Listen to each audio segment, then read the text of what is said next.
အားလုံးပဲမင်္ဂလာပါရှင်မြန်မာ Youth Platform MYB ရဲ့ Student Interview စီစဉ်လေးကနေကြိုဆိုလိုက်ပါတယ်ဒီ Interview စီစဉ်လေးမှာဆိုရင် MYB သင်တန်းတွေကိုတက်ရောက်ခဲ့တဲ့ကျောင်းသူကျောင်းသားတွေကမှရွေးချယ်ပြီး MYB မှာတက်ခဲ့တဲ့သူတို့ရဲ့အတွေ့အကြုံလေးတွေကိုမြင်မြန်သွားမှာပဲဖြစ်ပါတယ်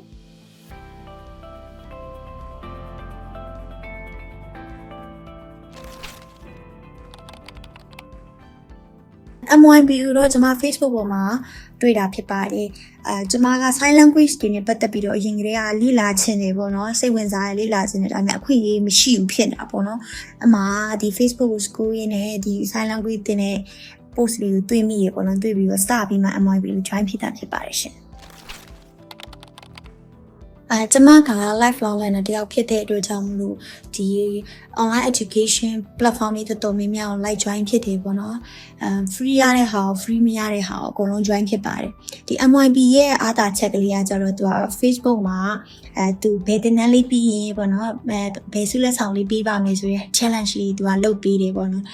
ဒီတိုင်းလေးပညာရဖို့အတွက်ကိုတက်တယ်ဆိုပေမဲ့ပေါ့နော်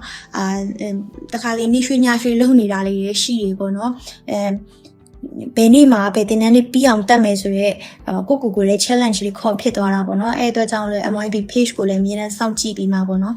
ဘောနော်ဘယ်တင်တန်းတွေတက်မယ်ဘယ်တင်တန်းတွေကိုဦးစားပေးပြီးမှပေါ့နော်ရှောက်မယ်ဆိုတဲ့ပုံစံမျိုးလေးပေါ့နော် motivation လေးရလာတယ်ပေါ့နော်အဲ့တော့တော့တိုင်စိတ်ပြီးအားငယ်တာတို့တိတ်ငယ်တာတို့တိတ်မရှိတော့ဘူးပေါ့နော်လိုအပ်ချက်ဆိုတဲ့နေရာမှာ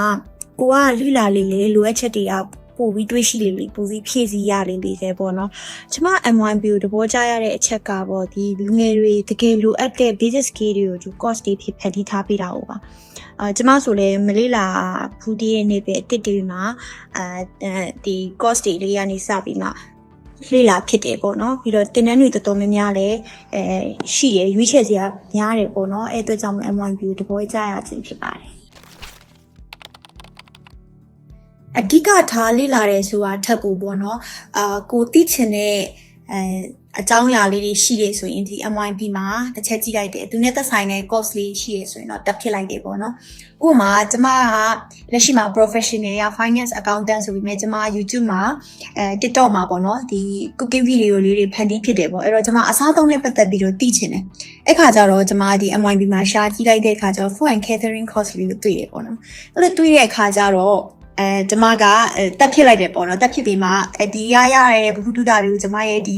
ဗီဒီယိုထဲမှာပြန်လာဖန်တီးဖြစ်တယ်ပေါ့နော်အဲ့လိုပါပဲကျမတက်ဆိုင်တဲ့ကျမသိချင်တဲ့နယ်ပယ်တွေရှိရဆိုရင်လည်းသူနဲ့တက်ဆိုင်တဲ့ course လေးတွေ MYB မှာအရင်ဆုံးရှာကြည့်ပြီးမှပေါ့နော်join ဖြစ်ပါတယ်ပေါ့နော်ဟုတ်အရှိမပြောခဲ့တယ်လို့ပဲပေါ့နော်ကိုစိတ်ဝင်စားတဲ့နေပယ်တစ်ခုတွေ့ရဆိုရင်သူနဲ့သက်ဆိုင်တဲ့ဟာလေးတွေကိုဆိုကျွန်မ MYB မှာရှာလိုက်တယ်ပေါ့နော်အဲ့တော့နီးစက်ရ course လေးတွေတွေ့လိုက်ပြီဆိုရင်ကျွန်မတက်ဖြစ်လိုက်တယ်ပေါ့နော်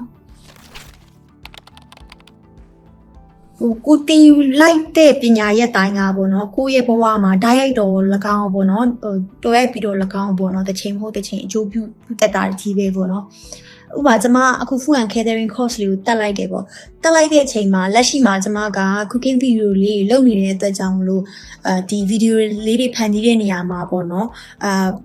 ပို့ပြီးမှပေါ့နော်ဒီကောင်းကောင်းမွန်မွန်လေးအသိပညာနဲ့ပေါ့နော်ဖန်တီးဖြစ်တယ်ပေါ့နော်အရင်ကလိုဒီတိုင်းရိုက်ပြမျိုးမဟုတ်ပဲねပေါ့နော်ကိုဖန်တီးတဲ့ဟာလေးမှာအဟိလျာတွေမှာအသေးစိတ်ပေါ့နော်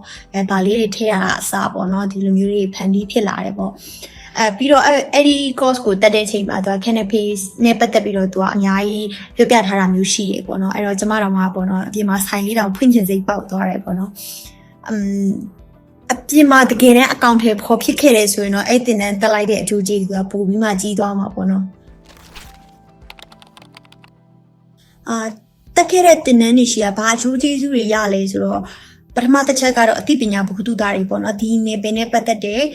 တီးတင်တီးထိုက်တဲ့ဟာတွေကိုသိလာတယ်ပေါ့နော်နောက်တစ်ခုကကြတော့ဒီတီးတင်တီးထိုက်တဲ့ဟာတွေကိုသိလာတဲ့အတွက်ကြောင့်မလို့ကိုယုံကြည်မှုပိုရှိလာတယ်ပေါ့နော်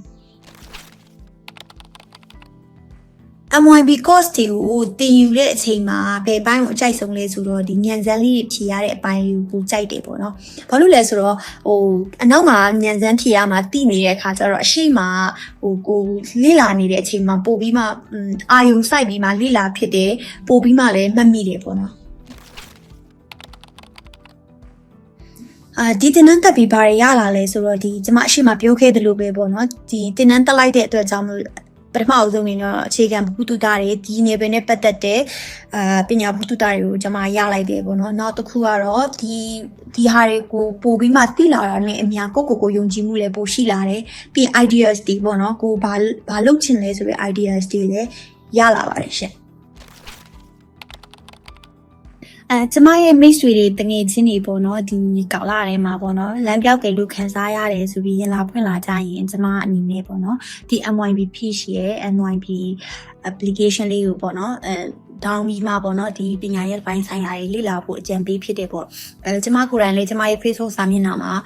ဒီ MYB ကနေပြီးတော့ challenge လေးတွေမှာဆုလက်ဆောင်လေးရပြီဆိုရင်တင်ဖြစ်တဲ့အခါကျတော့ပေါ့နော်သူတို့လေးတွေကလည်းဒါလေးကြည့်ပြီးသွားပြီဆိုရင်ပေါ့နော်စိတ်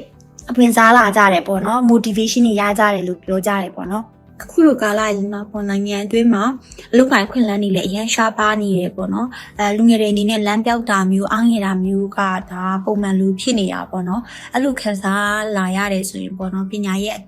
တစ်ခုခုလေ့လာကြည့်တာပဲဖြစ်ဖြစ်ပေါ့နော်ဒီ challenge လေးတွေကို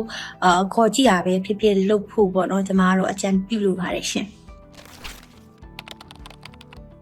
MYB ကိုစကလုံးလေးတစ်လုံးနဲ့ဖော်ပြရမယ်ဆိုရင်လမ်းဆိုတဲ့စကလုံးလေးဖော်ပြချင်ပါတယ်ရှင်။ကိုလမ်းပြောင်းနေတဲ့အချိန်မှာ